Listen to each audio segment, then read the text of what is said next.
Here we go. Happy Friday. Happy Friday. Hey, Kara, do you want to crush it on social media?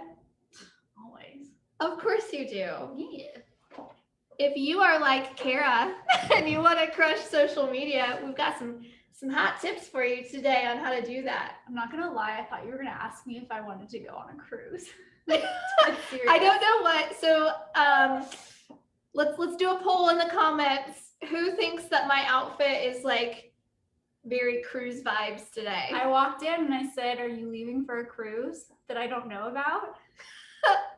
I wish I was. Really wish I was. She's very springy and cute, but definitely gives me cruise vibes.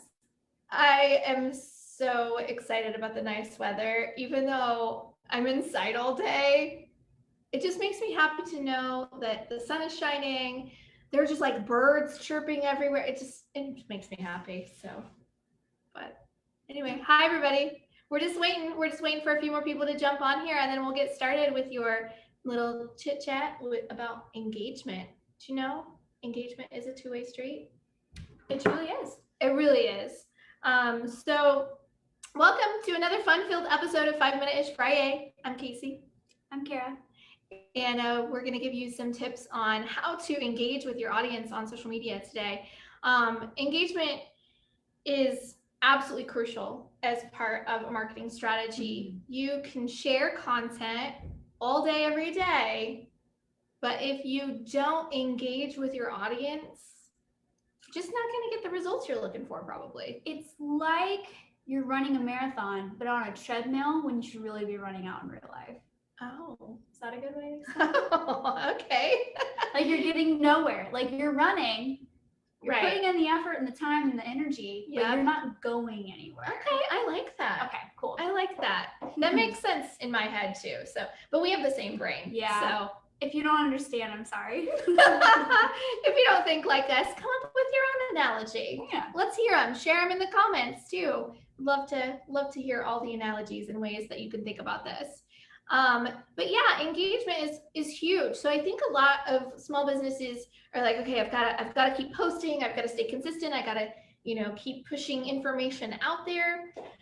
And I think people also sometimes don't realize that, some people are like, oh, you have to post 3 times a day. No, quality over quantity for sure. Absolutely. But if you want people to trust you, to like you, to do business with you, to purchase your products and services, and you want to continually grow that audience and get results from that, engagement is a huge piece of the puzzle that I feel like a lot of people miss or brush over. I think it's hard to figure out. I think it's hard to formulate, and I think it's hard to understand, even in the metrics of your analytics. Yeah. What's working, what's not. And I think people always, until they dive into the information or they have a marketing team, they always think it's by the likes. And they think it's by, the number of, if it's a video, the number of views on it. Mm-hmm. And I think it's a misunderstanding about what it truly is. Yeah, I'd say that's spot on. So really why we want to focus on engagement and putting that into your marketing strategy, like Kira was saying, it's harder to measure, it can be hard to measure that because you can look at kind of some of the very basic level analytics and think that which one, but maybe that's not really what matters to your business. Mm-hmm. If you have a retail store,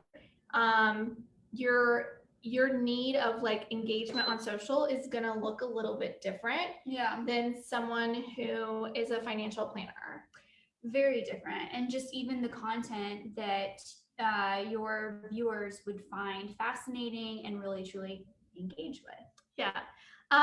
South Bay just commented and said, share client testimonials, share community involvement. Absolutely. Community is a huge part of it. So if you're active in your local community with any organizations or nonprofits or whatever it might be, definitely be sharing that. That is very engaging types of content. People love seeing the behind the scenes. With testimonials, they're great to show, but definitely be sure you're not over posting testimonials. People like to have a variant in your content, and testimonials can get a little starch on your page. Yeah, definitely. But why we want to focus on engagement, I'm going to go back to this kind of foundation here of why is it even so crucial to have that as a part of your marketing plan, is that the platforms favor it. Mm-hmm. So if you want to continually grow your share, your reach, and your voice and your positioning in the social media world, you have to have engaging content. So when someone comments or they like something or they share something that you've posted or published, the platforms reward that. So engagement is number one, no matter what platform you're on. Mm-hmm. If you're getting engagement, they are going to continually expand who they're showing your content to and how many people. Mm-hmm. So that's why it's so crucial, is because it's a part of what the platforms favor. So this has to be the number one most important thing, no matter what kind of business or organization that you have, that you're focused on when it comes to social. So how do you engage? One of the biggest ways, and I think it's probably one of the hardest ones, to be honest, is responsiveness. Responding to reviews, recommendations, messages, comments, and it's time consuming, right? And it takes away from other things. And sometimes, a lot of times we will pre-plan content, and so we put it out there, and I'll see someone comment, and I'm like, oh, what did we even post today? And then I'll look at it, and if I have time, we'll respond. Which, always try and make time. That's the biggest thing. Try and set, 5 minutes out of your day, whether it's at the end of the day or the beginning of the day, to respond back to anything that there is. Yeah, definitely. People expect a response these days too. Mm-hmm. So, I think the stat is something like 80% of consumers use social media as a form of customer service, a method of communication for customer service. So whether you see it that way or not, that's the way consumers in general do. Yeah, and I think, for small businesses, we can really relate because, a lot of bigger companies have their HR department or their social media department watching these and responding as quickly as they can. Like, I swear, if you comment anything on a big company, within probably like an hour, you have a response or at least like a like or something like that. But if it's a small company, sometimes it can take a day or two to get a response. So whether that is your business or you're commenting on other businesses, keep that in mind, that small businesses don't have a single person whose job is to only respond back to things. Yeah, a lot of us are wearing many hats. Mm-hmm. So just to keep that in mind. I get this question too a lot in workshops and things. Any educational opportunities, is people always want to know, how long is too long to wait to respond to something, like a review or a comment? Put you on the spot. I think it depends on the situation in the business. I think if you're a realtor, I think really you need to respond within the day. I would say real estate, it's probably within minutes, because honestly. Yeah, within like a 30-minute time frame. Otherwise, they're going to move on to another person. Anything that's super highly competitive, they're going to move on to someone else. Because half the time, I would say probably 50%, if not more, of the questions are a time type question. If you're in a retail business, someone's asking about a product. So sometimes with retail, it can be, up to a day. But I would try and say responding back within a day is probably the minimum. Pretty ideal. Yeah. So I'll tell you, when in a past life, when I lived in Texas and I worked at a real estate company there, one of our things we were told was that even back then, I mean, this was, I'm going to date myself. That was like 2006, 2007, 2008. When I lived in Texas. And one of the things I learned there was that, especially in a competitive industry like real estate, you have, from the moment someone fills out a form or requests more information, you have, at that time, it was like 2 minutes. It was 2 minutes you were expected to have to be able to call that person and reach out to them and answer their question, because people are so there are so many options out there. And so I thought that was insane. But I could see that for I saw it most happen all the people. time. Like if you called people 10 minutes later, they've already moved on to someone else.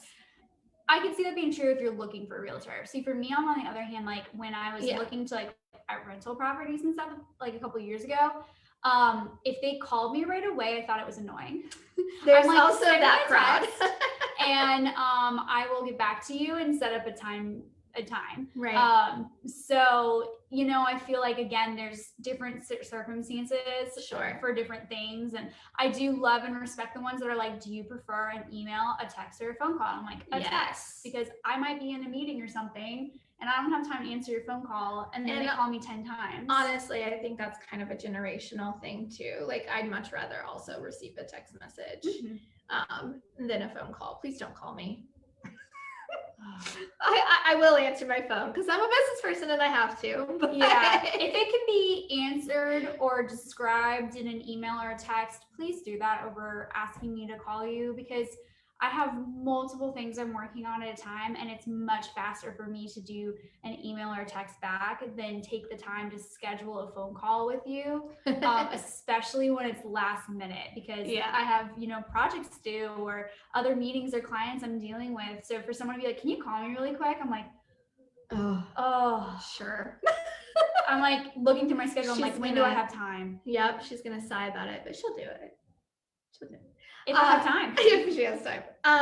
All right. So another thing that you can do to increase your engagement is to follow your ideal followers.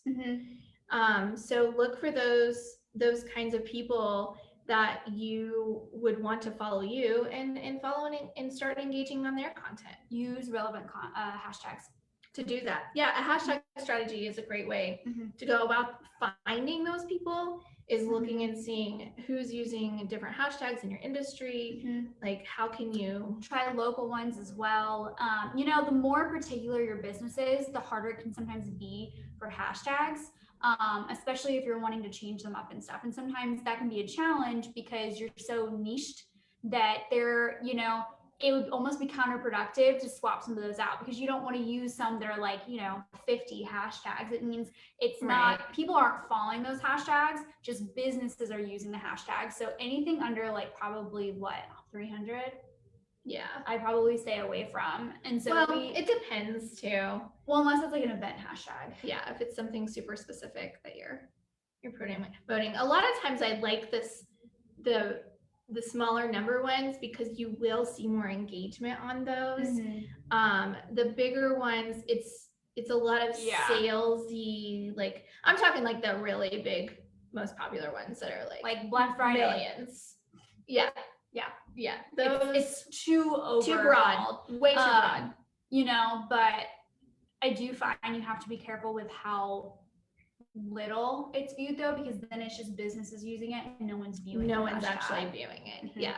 So, you know, there's a happy medium in there somewhere. You can actually Google, there's a couple of websites that offer like hashtag help, and they're super helpful, especially because they'll take your location and find relevant hashtags even close to you and your business. That's pretty cool. Yeah, that is cool.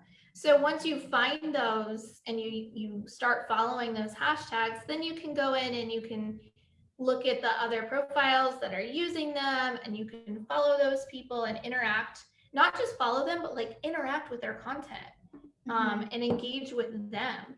And it'll, you know, it'll make them want to engage back with you and your content. It's a great way too, if it's like business to business or influencer or anyone who you think what you could build a partnership off of. Yeah, like any vendor or supplier of, you know. Yeah, I mean, there's been times where I've answered questions or I've had my questions my own for other creatives. And it's been a really cool community to start like gaining some friends who are across the world, who now if I have a question, I just DM them. And sometimes they'll even tag me in things. And I'll be like, oh, they tagged me in something. What did they tag me? And they used my name in their stories to answer someone else's question or something. And it's really cool. It's just by interacting on someone else's stuff, especially Instagram stories is a really great one. You know, just sending little emojis to what was posted, answering the questions if they have a questionnaire or a poll, or sharing anything that you think is super cool. I think that those are really great opportunities. Yeah. So what you were saying about sharing, like interacting with Instagram stories makes me think of some clients that we interact with. We don't have like a formal plan in place, but like we just share and reshare each other's content. We interact with each other. And they do like, you know, we've had a couple things this past week that one of our clients that we built a website for in the past year is now sharing our content to their audience. And I just looked at our website stats this morning, and they are one of the top 10 referrers of traffic to our site now. Oh, wow. Is coming. Yeah, it's Merrily. Merrily So Cleaning. shout out to Ingrid with Merrily Cleaning. Yeah. She's amazing. I have adore her. A couple of other shout outs. Taylor Patrice. Taylor's always sharing. She shares our stuff all the time. Anytime we've posted portfolio work from her, she's been amazing. She comments. Simple Teen Life, they've been really awesome about South Bay. About sharing our stuff.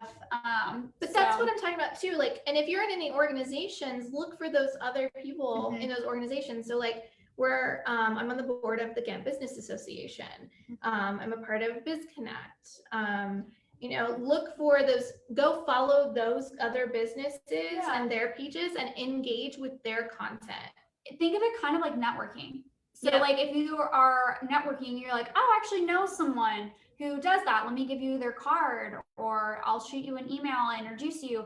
It's kind of like that. You're sharing other people's content, or, you know, portfolio work, whatever it may be. If you just finished, so we actually have in one of our business clauses that we can use the work in our portfolio. And so, you know, if you are a woodworker, you know, maybe making a clause like that and, you know, seeing if the person, you know, once they have it in their home, they can take a picture and post it to social media and tag you. And then, you know, you just kind of reshare. Yeah. Michelle at South Bay is really good about this too. She, as soon as they get a new client, she goes and she likes that client's business page as South Bay. And I just think that's super smart and really nice. Yeah. You know, just to support each other and to have that sense of community. And it's the same thing in the world of social media. There's definitely an equivalent, like you were saying. Yeah, there's like an etiquette to it. And I think there's no harm in it. Please don't be one of those people that just goes and likes their page and then 3 days later unlikes them. Oh yeah, no, please don't do that. That a lot of marketers, marketers will say to use that as a strategy. We're not those people. That's not. I think it's rude. I think it's insensitive. I think it really it's such a waste of time too. Flashbacks that no one wants to remember. But yeah, it's kind of a waste of time. It really throws off your metrics as well. But you know, follow people, like people that you interact with and work with, because again, it's a networking tool, right? But also that you find that you will actually interact with them and like their content and watch it. You know, mentions and tags go a long way with this too. So I'll say with my other business, Snickety Pets, we've gotten a big increase in our following because we've made posts about some of the products that we carry in our store, and then we're tagging those different vendors, and they are resharing them to their audiences, which is amazing. And what's really fun to see too is I've seen a lot of people, once they have the products, they'll tag Snickety or the events that they've held and stuff as well. They've been tagging and checking in and stuff. You know, it's free content. It is. It is you can repurpose. Yep. Great exposure. So think about it this way: it's free exposure instead of paying for a whole bunch of like radio ads or mailers. It's free exposure that, you know, instead of buying, you're networking to get. And it's very, very likely that the people that are doing that have an audience full of people like themselves. So it's a great opportunity to get seen in front of the right people that do want to know about, you know, that your business exists. Exactly. And then the last part for really digging into engagement is just to use those analytics to your advantage. I think next Friday we will do just kind of a metric focused little talk. So we'll talk more about how to determine really which metrics matter the most to you. and how to figure out what to measure. Yeah, and if you're having problems with analytics or you're having a hard time understanding what to look for, what to do, we do offer consults in that.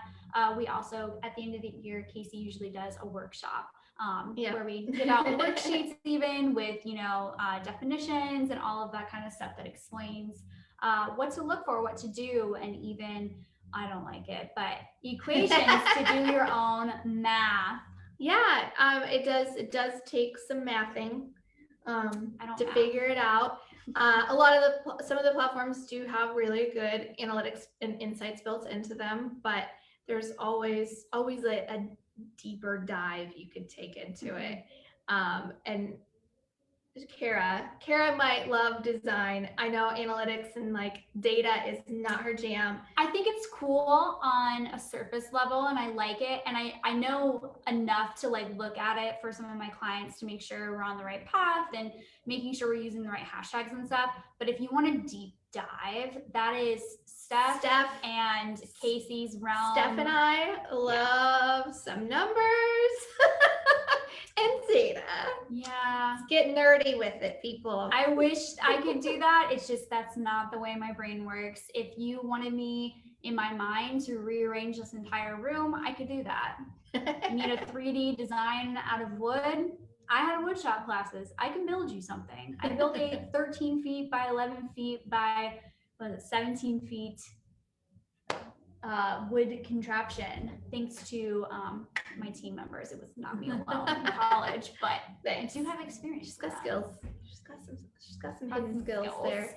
But anyway, so that's really all about engagement. So the reason that we focus on engagement is because it is favored by the platforms. So keep that in the back of your mind. Even when you're documenting your strategy, you need to put in a part for making sure you're taking time to engage with your audience. And just as a recap of how to do that, we talked about responsiveness to reviews, comments, messages, recommendations. We talked about following your ideal followers and engaging with their content, developing hashtag strategies, using analytics. And I just realized we skipped over one, which was participating in niche Facebook groups.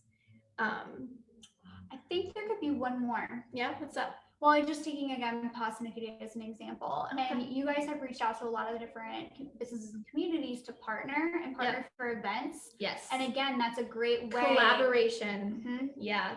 And that's a great way. Like, you want to reach out to them, but you also want to follow them, engage in their content, reshare it, look for those opportunities. So good addition. I like it. All right, guys, that's all we've got time for today. Michelle said, have a great weekend, ladies. Gotta run. Casey, love the hat. Reminds me of the sunshine today. Both of you are rays of sunshine today. You rock. Oh, thanks, Michelle. We think you rock. Thanks for watching, everybody.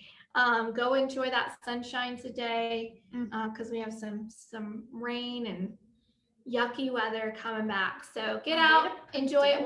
I know, but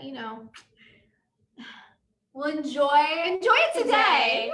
I'm thinking I'm gonna go walk on the beach later tonight. That sounds like a good plan. I'm gonna be in the office until like 7 o'clock tonight, but I am gonna go have some fun with a friend this evening and that's out of the house. So that's true. All right, guys.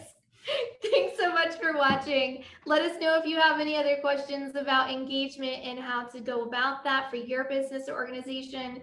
And until then, we will see you next week. Bye. Bye.